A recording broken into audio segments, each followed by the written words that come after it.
ठीक रहे, इसका माने जो कुछ भी खाएं उसका ठीक से पाचन हो जाए, इस दृष्टि से आयुर्वेद में कई सूत्र लिखे।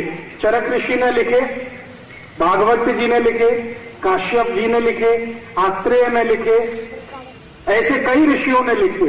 उनमें से जो कॉमन है वो मैं आपको बताऊंगा। हम पहले एक छोटा सा उदाहरण है तो हमको समझ में आए आपको ऐसी एक बात मैं आपसे बोलता हूं। आप सभी माताएं यहां बैठी हैं, रसोई घर में, स्वयंपाक घर में आप नियमित रूप से काम करते हैं। आपके पास अगर दूध है और आपके पास चावल भी है और खीर बनानी है, दूध भी है, चावल भी है, लेकिन आग नहीं है, अग्नि नहीं है, तो खीर बन सकती है? नहीं बन सकती। इसी तरीके से आपके पास पानी बहुत अच्छा है, चावल भी बहुत अच्छा है, अग्नि नहीं है, भात पकेगा नहीं।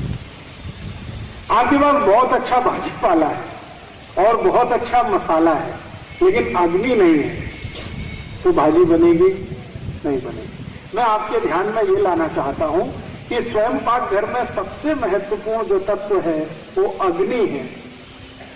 अगर स्वयंपाक घर में अग्नि नहीं है, बाकी सब कुछ है, तो स्वयंपाक घर किसी काम का नहीं है, कुछ भी आप नहीं बना सकते। आप इस बात को अगर ठीक से समझ लें कि स्वयंपाक घर में कुछ भी खाना बनाना हो, भोजन पकाना हो, तो अग्नि सबसे आवश्यक तत्व है। अगर ये बात आपको समझ में आती है तो आपके शरीर के लिए भी बात बहुत आसान से समझ में आएगी कि जो अग्नि स्वयंपाक घर के लिए सबसे महत्वपूर्ण है, वही अग्नि आपके पोट के लिए भी सबसे महत्वपूर्ण है। अगर आपके पोट में अग्नि नहीं है तो आप कुछ भी खाइए, कभी भी नहीं पचेगा। स्वयंपाक घर में अग्नि नहीं है तो कुछ भी लाइए, कभी भी भोजन नहीं बनेगा।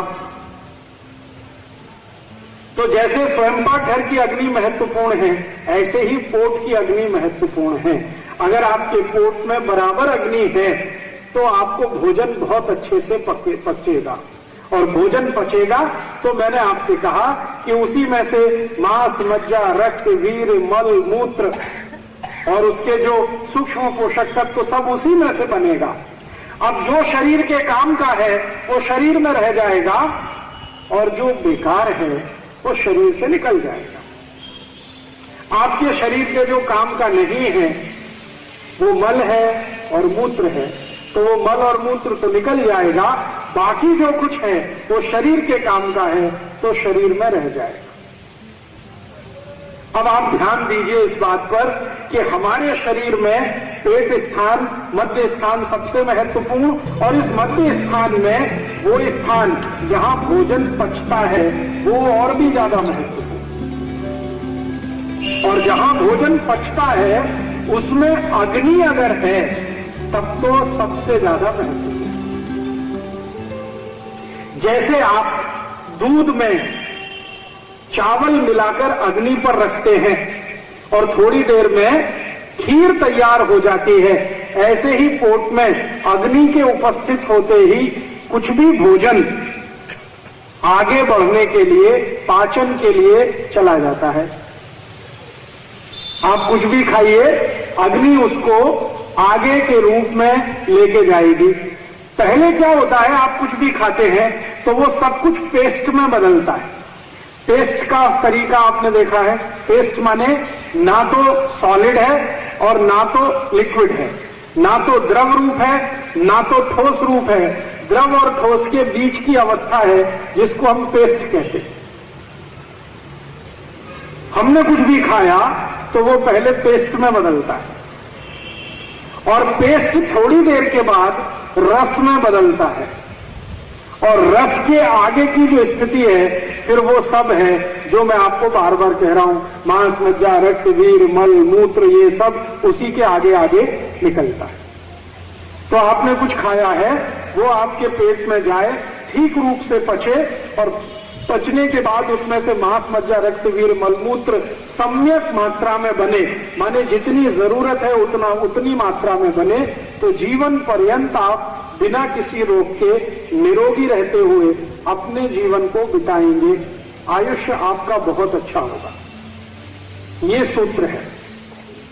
अब इस सूत्र के लिए भागवत ऋषि ने सबसे ज्यादा मेहनत करके खोज किया है। सबसे ज्यादा भागवत ऋषि ने इस एक छोटी सी बात पर कि हम जो कुछ भी खाते हैं, खाने के बाद उसका जो पाचन होता है, पाचन के बाद की जो आगे की क्रियाएं हैं, इस पर सबसे ज्यादा रिसर्च भागवत जी ने किया। चरक ने किया, सुश्रुत ने थोड़ा बहुत किया, लेकिन सबसे ज्यादा भागवत ने किया और सबसे ज्यादा सूत्र इस विषय पर फिर उन्होंने ही लिखे। इसलिए उनके शास्त्र, जिसका नाम है अष्टांग हृदय, उसमें से निकालकर 2-3 सूत्र बताता हूं कि आप जो खा रहे हैं वो ठीक से पचना चाहिए, उसके लिए अग्नि प्रदीप्त होनी चाहिए। इसके लिए सूत्र है। सूत्र क्या है?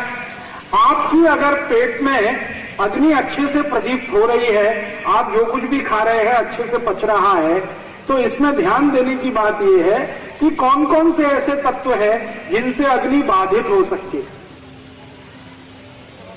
कौन कौन से ऐसे तत्व हैं जिनसे अग्नि बाधित हो सकती है। अब मैं आपसे एक सरल प्रश्न पूछूं तो आपको तुरंत ये ध्यान में आएगा। आपके स्वयंपाक घर में आपने भोजन बनाना है, मान लीजिए खीर बनानी है, आपने दूध और चावल दोनों मिलाकर रख दिया, आपकी गैस जल रही है, बर्नर ऑन है और वो खीर बन रही है। अब अगर मैं इस बर्नर को जलते हुए पानी डाल दूं,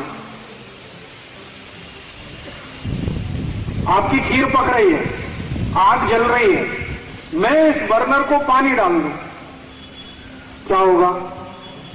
बुझ जाएगी। खीर पकेगी, फिर वही है, जैसी है वैसी रह जाएगी। इसका मतलब यह है कि अग्नि तत्व का पानी के साथ दुश्मनी है। बात समझ में आए? अग्नि तत्व की पानी के साथ दुश्मनी है। अगर अग्नि के ऊपर पानी छोड़ेंगे तो अग्नि शांत हो जाएगी, अग्नि शांत हो जाएगी तो खीर नहीं बनेगी, खीर नहीं बनेगी तो चावल और दूध दोनों खाने लायक नहीं रहेगा।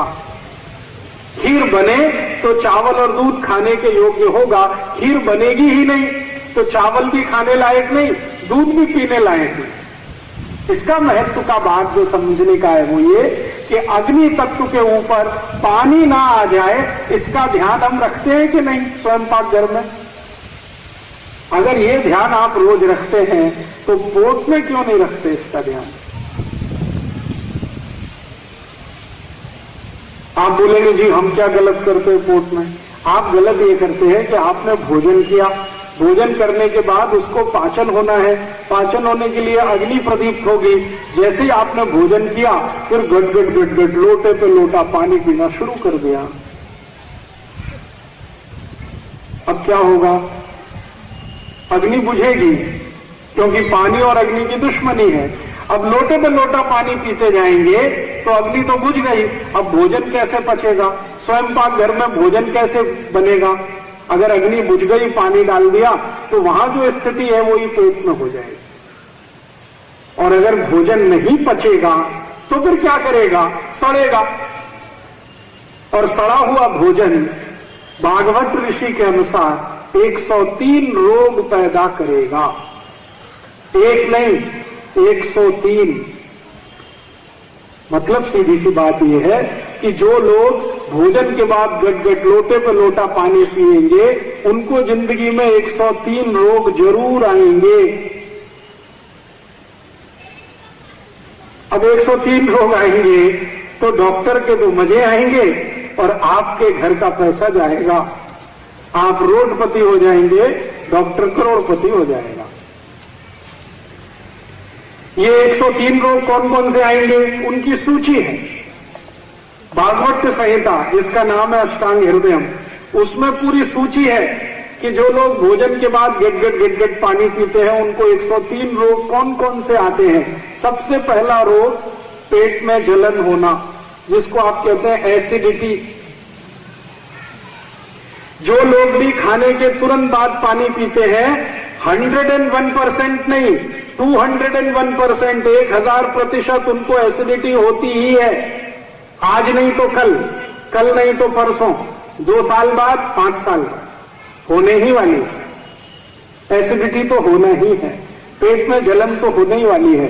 और ये पेट की जलन आगे बढ़ते बढ़ते छाती तक आती है, फिर छाती में जलन, और आगे बढ़े तो गले में जलन, फिर पूरे शरीर में जलन, किसी को यहां पांव में जलन, किसी को यहां गुर्दे में जलन, पूरा शरीर में आग ही आग, आग ही आग।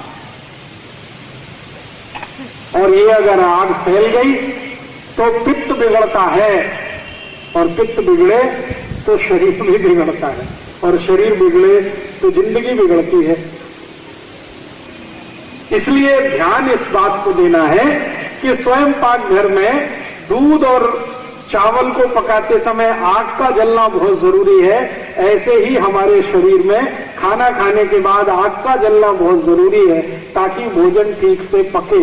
इसके लिए पानी का और आग का मेल नहीं है। तो मतलब सीधा सा ये है कि खाना खाने के बाद पानी मत पियो।